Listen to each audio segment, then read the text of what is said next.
চিচিঙ্গা ভাজি করছি। দেখো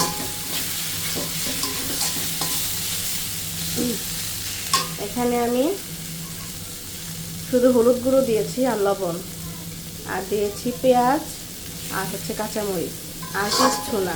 ফোড়নে কিন্তু আমি কিচ্ছু দিইনি।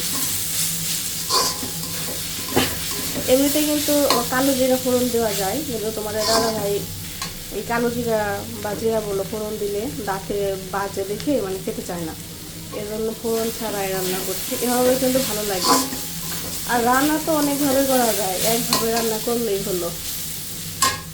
দেখো এখানে কিন্তু এই ভাজিটা কিন্তু মলা মাছ দিয়ে ভাজি করলে অনেকটা টেস্ট লাগতো। এই দেখো মলা মাছ আমি এখানে রেখে দিয়েছি, কিন্তু সমস্যা হচ্ছে তোমাদের দাদা ভাই মাছ বেশি খেতে পারে না, ছোটো মাছটা একদম খেতে পারে না, এই জন্য এখানে দিচ্ছে না। আমি আলাদা করে এটা ভাজবো, তারপর মিশিয়ে তারপর খাবো। আর তোমার দাদা ভাই শুধু চিচিঙ্গা ভাজি এটা খাবেই খাবে, মানে শুধু ভাত দিয়ে খাবে, মাছ খাবে না। মাছ এমনিতে অনেক কম খায়। দেখো খুশবু উঠে গেছে।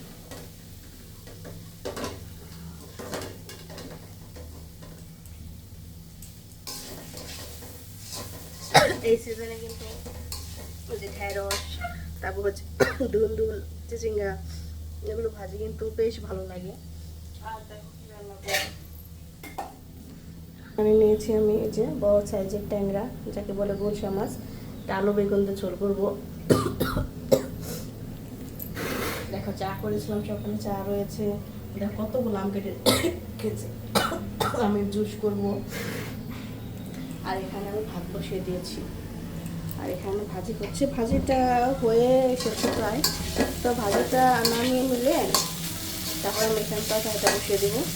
তো মেয়ে স্কুল থেকে এসে পড়েছে, আমাকে তাড়াতাড়ি করতে হবে। ছোটো মেয়ে ঘুমিয়েছে, তো ঘুম থেকে উঠে যাবে।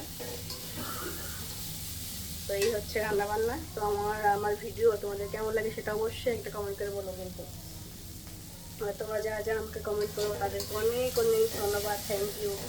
আসলে আমি কৃতজ্ঞতা প্রকাশ করছি যে আমাকে সাপোর্ট করার জন্য। আসলে সাপোর্ট করে কিন্তু একটা সাপোর্ট পাওয়া কিন্তু একটা ভাগ্যের ব্যাপার, তাই না?